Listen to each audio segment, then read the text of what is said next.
kukunin na natin yung ating fresh bread. Ang tinatawag na packet. So, ito siya. Ayan guys. Ayan. So, may fresh bread na tayo.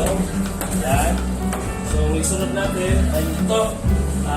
Ito yung sesame bread rolls. At saka ito yung farmer's bread. So, ang gagawin ko guys, tugburan natin ng lang to, ng flour sa ibabaw itong farmer's bread. Pinagsama ko na guys kasi para isang lutuan na lang. Parehas lang naman yan. So, ganoon pa rin. Pasok natin sa oven. So, mamaya guys, makikita ko sa inyo kung halalabasan nito. Ayan guys. Ayan. Yun.